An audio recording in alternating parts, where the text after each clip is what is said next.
दशमी के दिन समर्पित की गई शमी का एक पत्ता, महादेव को अगर एक शमी का पत्ता दशमी के दिन समर्पित कर दिया जाता है तो जिंदगी में कभी वैभव और धन की कमी नहीं आती। उसी तरह इस हृदय को शिव तत्व में समाहित कर कर रखना।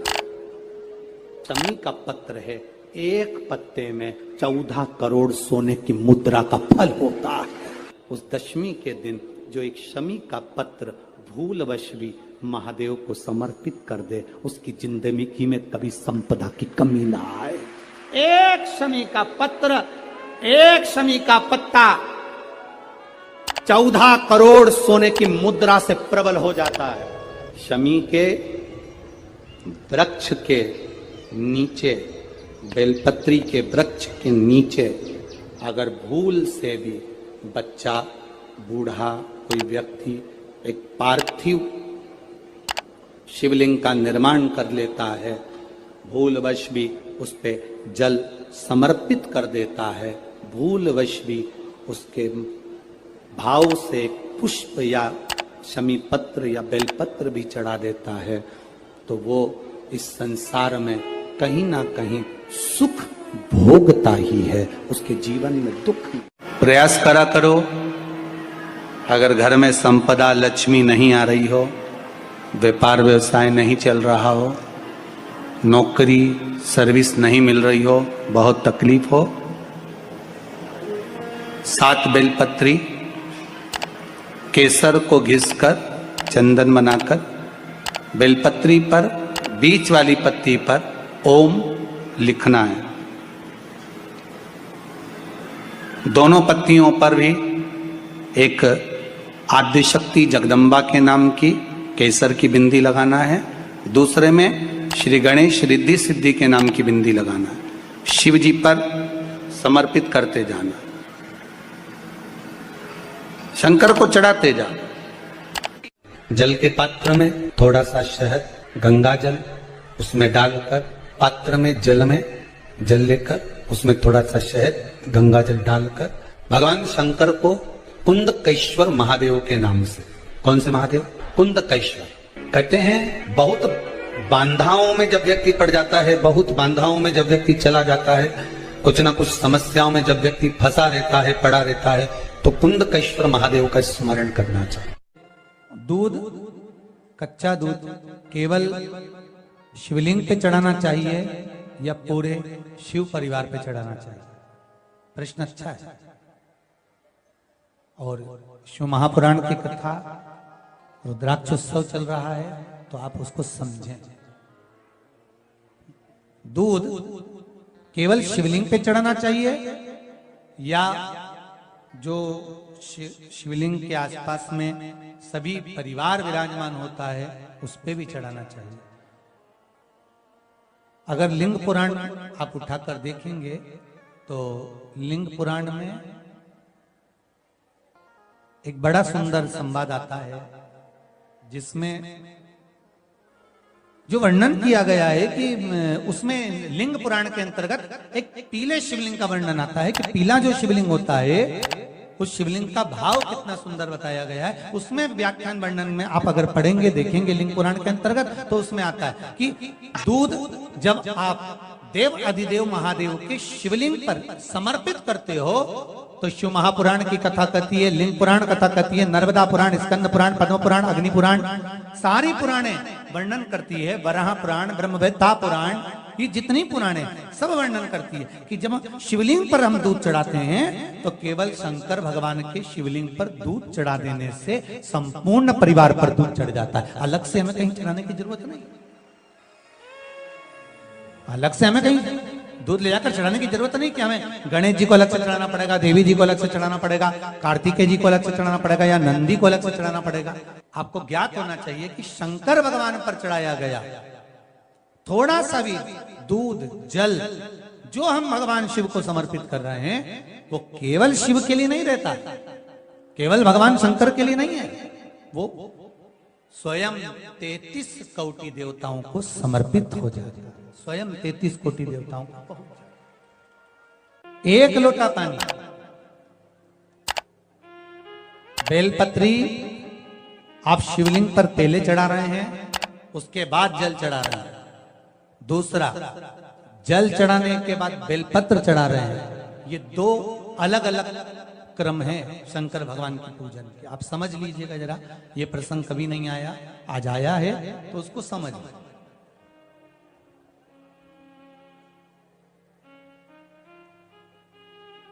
पहले बेलपत्र, उसके बाद में जल जो चढ़ाया जाता है, ये रोग मुक्ति के लिए चढ़ाया जाता है।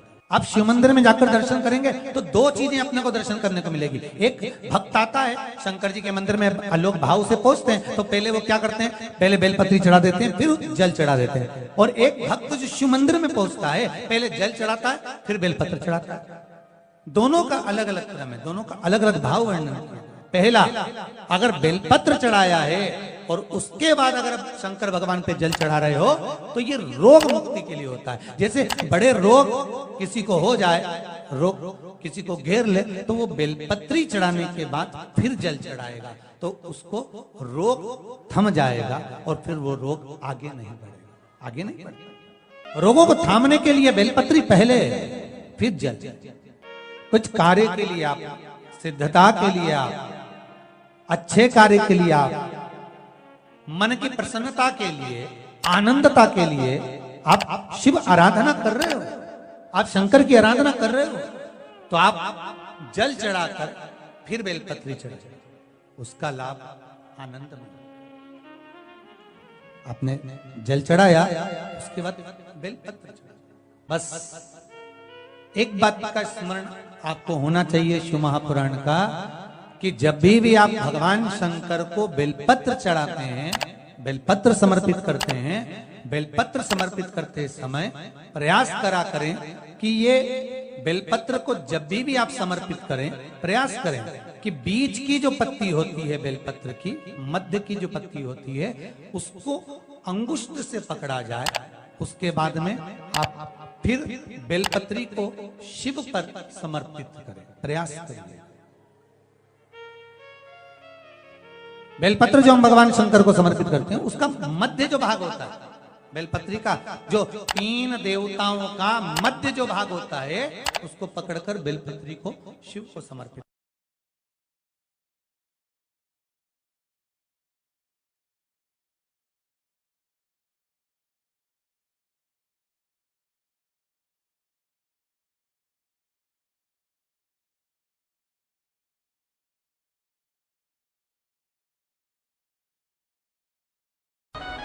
सोमवार की अष्टमी पड़ जाए, क्या पड़ जाए सोमवार की, जम के बोलो जरा, अष्टमी। या तो सोमवार की अष्टमी पड़ जाए, या हर महीने शिवरात्रि आती है, हर महीने आती है, या तो सोमवार की अष्टमी पड़ जाए या फिर सोमवार की शिवरात्रि पड़ जाए, हर महीने आती है। प्रयास करना, थोड़ा सा दूध, देसी गाय का थोड़ा सा दूध अगर प्राप्त हो जाए, बेलपत्री के पत्ते से दूध कटोरी में लेकर, मात्र बेलपत्री के पत्रे से एक एक बूंद, अगर दूध आप एक बूंद अगर ज्यादा ना मिला हो, एक चम्मच भी अगर आपको दूध देसी गाय का मिल गया हो, और सोमवार की अष्टमी पड़ जाए या सोमवार की, जम के बोलो, शिवरात्रि पड़ जाए, उसमें केवल अगर देसी गाय का दूध मिल जाए, जर्सी गाय का नहीं हो, देसी गाय का अगर दूध मिल जाए, बेलपत्री के पत्ते से, तुम्हारे घर के अंदर अगर शिवलिंग है या मंदिर में शिवलिंग है या तुम्हारे नजदीक में कोई शिवलिंग है, उस पर बूंद बूंद, एक एक बूंद अगर शिवलिंग पर दूध समर्पित कर रहे हो, श्री शिवाय नमस्तुभ्यम, नमः शिवाय, या षडाक्षर मंत्र ओम नमः शिवाय, या 33 अक्षर का मंत्र महामृत्युंजय मंत्र, इसका स्मरण कर कर शिव जी पर देसी गाय का दूध समर्पित कर कर इस बेलपत्री को अशोक सुंदरी वाली जगह पर अगर आप समर्पित कर देते हैं, फिर आप जिस भी चीज के लिए अप्लाई करें, मेरा देवाधिदेव महादेव आपका हाथ पकड़कर खींचकर आगे बढ़ा ही दे। मेहनत करना, कर्म पूरा करना, पढ़ाई अच्छी करना, और पढ़ाई के साथ में विद्या अध्ययन करने के साथ में अच्छी मेहनत के साथ में देसी गाय का दूध भगवान शंकर को समर्पित करना, भगवान शंकर को समर्पित करना। देसी गाय का दूध धीरे धीरे धीरे धीरे समर्पित करना, भावों के साथ आप समर्पित करें। देसी गाय का दूध एक एक बूंद समर्पित करिए, धीरे धीरे समर्पित करो। और देसी गाय का दूध जब धीरे धीरे समर्पित करें, बड़े रास्ते से आनंद से धीरे धीरे जब आप समर्पित करेंगे, बेलपत्री वही दूध में सनी हुई बेलपत्र, अशोक डंडी का भाग शिवलिंग की ओर नहीं होना चाहिए। उस समय पर डंडी का भाग जहां से पानी बहकर जाता है अशोक सुंदरी की ओर से, वहां पर होना चाहिए। कार्य में सफलता मिलती ही है। शिव तत्व को धारण कर। सोमवार की अष्टमी का मतलब आपको इंदौर की कथा में बताया था, जिस दिन शंकर और पार्वती के मिलन का दिवस हो, और केवल एक माता पार्वती के अकेले मिलन का नहीं, 64 योगनियां तक भगवान शंकर से मिलने के लिए आती है। पीला चंदन लगा लेना। कितना लगाना है?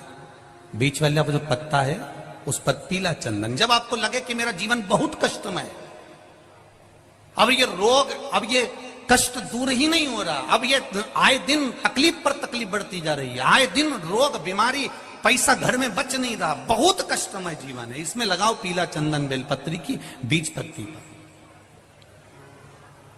महाराज, और बीज पत्ती पर जब चंदन लग जाए, लगने के बाद में ये दोनों पत्ती पर लाल चंदन लगा लीजिए। इन दोनों पत्ती के बीच में जो डंडी का भाग होता है, आपको कहा था, आपको स्मरण में होगा शायद, हमने जब बेलपत्री की महत्वता बताई थी तो उस बेलपत्री की महत्वता में कहा था ब्रह्मा विष्णु महेश ये तीन हैं, बोला था। बीच में ये बड़ी पत्ती से लेकर जो 2 पत्तियां होती हैं, इनके बीच में जो जगह बचती है, इसमें मां पार्वती के 64 योगनियां, मां पार्वती अपनी पूर्ण सिद्धि के साथ में जितनी भी देवी के स्वरूप हैं, वो माता 64 योगनियां देवी के स्वरूप में यहां पर विराजमान होती हैं। 2 पत्ती के नीचे से जो डंडी होती है नीचे तक, ये पूरी डंडी में 33 कोटि देवी देवताओं विराजमान होते हैं इस पूरी डंडी के अंदर। तो ये बीच वाली पत्ती है, ये जो बीच वाली पत्ती का जो भाग होता है, इस पत्ती के भाग में शहद का प्रयोग कर कर, यहां पीला चंदन, लाल चंदन, लाल चंदन, शहद का प्रयोग कर कर, इसी तरह से पकड़कर ये बेलपत्री की जो डंडी है वो अशोक सुंदरी पर जब आप समर्पित करें, तो जहां से जल बहता है उस ओर पर इस पत्ती को चढ़ाकर केवल आपके हृदय की बात कहकर देवाधिदेव महादेव से कोई भी शिव जी का मंत्र, पंचाक्षर, नमः शिवाय, षडाक्षर, ओम नमः शिवाय, श्री शिवाय नमस्तुभ्यम, या महामृत्युंजय मंत्र, जो शिव का मंत्र हो आपके पास में, उसको बोलते हुए देवाधिदेव महादेव को धीरे धीरे जल की धार चढ़ाना प्रारंभ करो। जल की धार जब पूर्ण होने लगे, उसमें थोड़ा जल बचे, तब अशोक सुंदरी पर जो तुमने बेलपत्र चढ़ाई है वहां उस जलधार को चढ़ा। ये प्रयोग आपको केवल सोमवार की अष्टमी पढ़ने पर ही करना है। कौन से दिन करेंगे? जम के बोलिए जरा। सोमवार की अष्टमी पढ़ने। और धतूरे का फूल,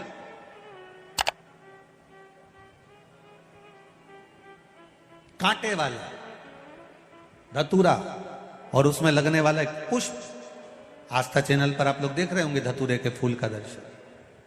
धतूरा और धतूरे का पुष्प, छोटा सा पौधा है, ज्यादा बड़ा नहीं है, कांटा लग रहा है, धतूरा लग रहा है, और उसमें भी साधारण धतूरा नहीं, जिस धतूरे के नीचे की डंडी लाल कलर की होती है, अगर वो सोमवार की अष्टमी को देवाधिदेव महादेव को समर्पित करी जाती है, तो उसके घर में कभी संपदा की कमी नहीं होती है। वो धतूरा है, साधारण नहीं है। धतूरे में भी लाल डंडी, जैसे धतूरा गोल होता है, उसके नीचे छोटी सी डंडी, देखा है आप लोगों ने? अरे देखी कि नहीं देखी बोलो? धतूरा देखा है ना?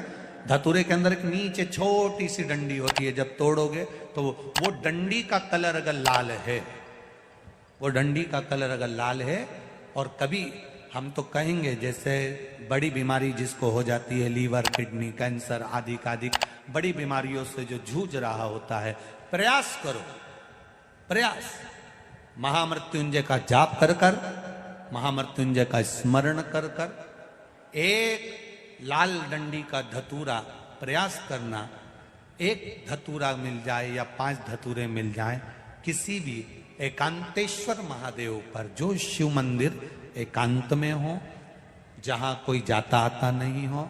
वैसे तो अब बहुत मुश्किल है कि ऐसा मंदिर मिल जाए जहां कोई जाता आता नहीं हो, पहले की बात दूसरी है, अब बात दूसरी है।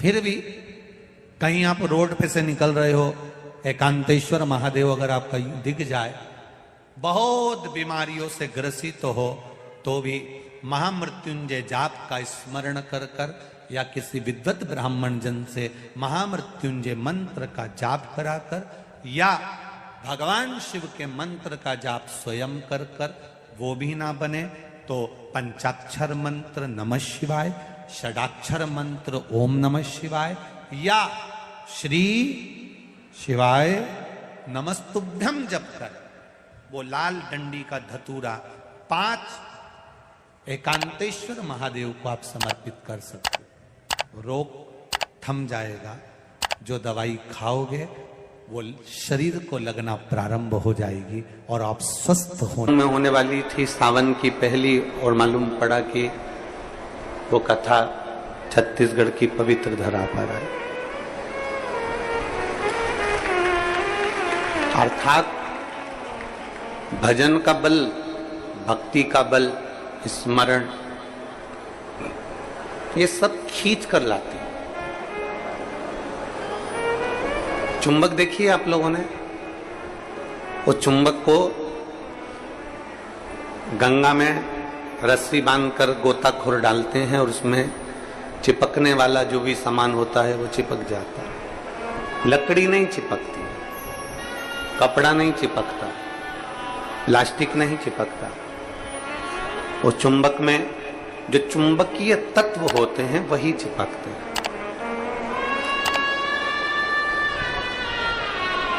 हम तो ये मानते हैं कि सावन के महीने में भी भोलेनाथ, एक जैसे लोग गंगा जी में चुंबक फेंकते हैं और उसमें जो चिपक गया वो चिपक गया, उसी तरह भोलेनाथ भी सावन के महीने में शिव महापुराण रूपी चुंबक को डालकर हिलाते रहते हैं।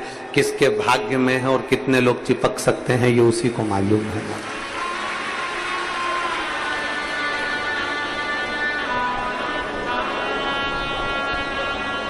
72 साल बाद ऐसा सावन आया है, और उस सावन में अगर भगवान की विरल भक्ति हमारे मुख से हो रही है, भजन हमारे मुख से हो रहा है, कीर्तन हमारे मुख से हो रहा है, तो आप और हम तो सब शिव के चरणों के दास हैं।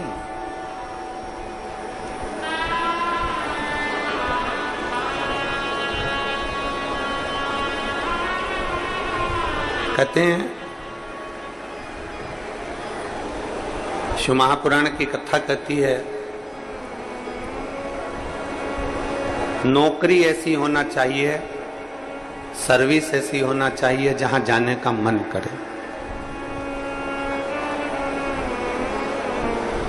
ऑफिस में तुम बैठते हो और दिन भर क्लेश मचे, फाइल तुम पढ़ते हो और फाइल उठाते से तुम्हारे को मानसिक टेंशन आ जाए, जरा जरा सी बात में चिंता खड़ी हो जाए, तो वो ऑफिस जाने का मन नहीं करता, नौकरी पर जाने का मन नहीं करता। नौकरी ऐसी हो जहां जाने का मन करे, और घर ऐसा हो जहां वापिस आने का मन करे। तो समझ, घर में अगर क्लेश हो रहा है, बहुत अशांति हो रही है, बहुत लड़ाई हो रही है, बहुत विवाद हो रहा है, कहीं सास का मुंह फूला रहे, कहीं बहू का मुंह फूला रहे, कहीं बेटे का, कहीं बेटी का, कहीं माँ का, कहीं पिता का, कहीं भाई, कहीं बंधु, इनके मुंह फूले रहे तो घर में आने का मन नहीं करता। पत्नी का दिन भर मुंह फूला रहेगा तो पति का घर आने का मन नहीं करेगा। माँ बाप का अगर मुंह फूला रहेगा तो बच्चों का घर आने का मन नहीं करेगा। नौकरी ऐसी हो जहां जाने का मन करे। मन करे आपका कि मुझे बड़े उत्साह से जाने हैं। एक प्रश्न आपसे पूछते हैं, उम्मीद है कि आप लोग उत्तर अच्छा देंगे। हमने भी पढ़ाई करी, आपने भी पढ़ाई करी, हमने भी विद्याध्ययन करा, आपने भी विद्याध्ययन करा। जब स्कूल में पढ़ते थे, मैथ का सब्जेक्ट आता या साइंस का आता, इंग्लिश का आता, कोई सब्जेक्ट जब सामने आता तो कोई कोई टीचर इतना अच्छा होता था कि उसके सब्जेक्ट में भले मन ना लगे पर उसके सब्जेक्ट में बैठने का मन जरूर करता था। बोलो सही है कि गलत? बोलो सही है कि गलत? और कोई कोई टीचर ऐसा होता था कि उसके सब्जेक्ट में जाने का मन नहीं करता था।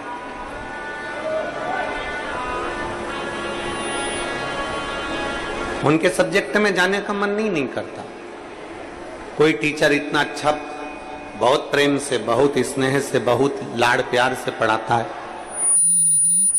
बहुत स्नेह से पढ़ाता है तो उसके यहाँ जाने का मन कर जाता है।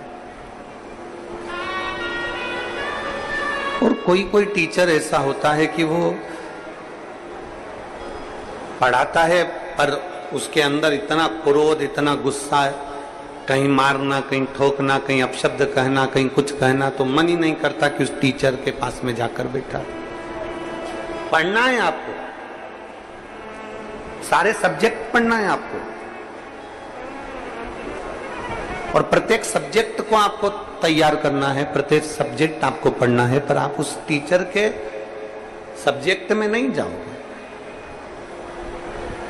प्रत्येक सब्जेक्ट आपको पढ़ना है, प्रत्येक सब्जेक्ट आपको धारण करना है, पर आप उसके सब्जेक्ट में नहीं पहुंचोगे। बस जैसे स्कूल में कोई टीचर अच्छा है तो उसके सब्जेक्ट को पढ़ने के लिए आप जरूर जाते हो, उसी तरह नौकरी ऐसी हो जहां जाने का मन करे आपका।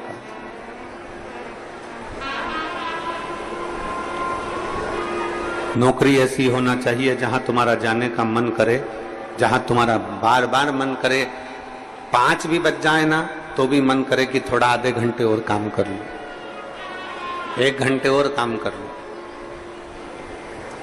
15-20 मिनट और काम कर लो। नौकरी अगर अच्छी है तो तुम्हारा जाने का मन बड़ा करेगा और वहां बैठने का भी मन करेगा। तो शास्त्र कहता है कि नौकरी ऐसी हो जहां तुम्हारा जाने का मन करे, और घर ऐसा हो जहां पर सब प्रेम से रहते हो। तो नौकरी से और दुकान से घर आने का मन करे तो समझ लो कि तुम्हारा घर श्रेष्ठ है। तो समझिए कि उसमें तुम्हारी श्रेष्ठता है।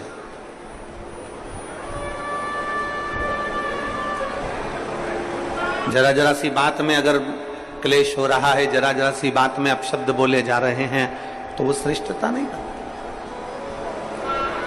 लोरमी वालों ने भी बहुत व्यवस्था कर रखी थी, परंतु कीचड़ इतना है, मिट्टी काली है, पानी पड़ा हुआ है, इसलिए प्रशासन भी उस चीज को हाँ नहीं भर पाया, क्योंकि उनको दिखता है कि इतना लाखों में। अब आप देखिए कि 3 पंडाल बड़े बड़े डूम भरे पड़े हुए हैं, उधर भी बाहर भक्त हैं, उधर भी बाहर भक्त हैं, और इधर देखोगे तो चारों तरफ बाहर पूरे के पूरे भक्त भरे पड़े हुए हैं। प्रशासन भी ये चीज देखता है कि इतने शिव भक्त आएंगे तो वो आराम से कथा सुने, आराम से रहें, आराम से खाएं, आराम से अपना भजन कीर्तन करें और आराम से कथा श्रवण कर कर अपने अपने घर को जाएं, किसी को कोई कष्ट ना हो। ये प्रशासन भी देखता।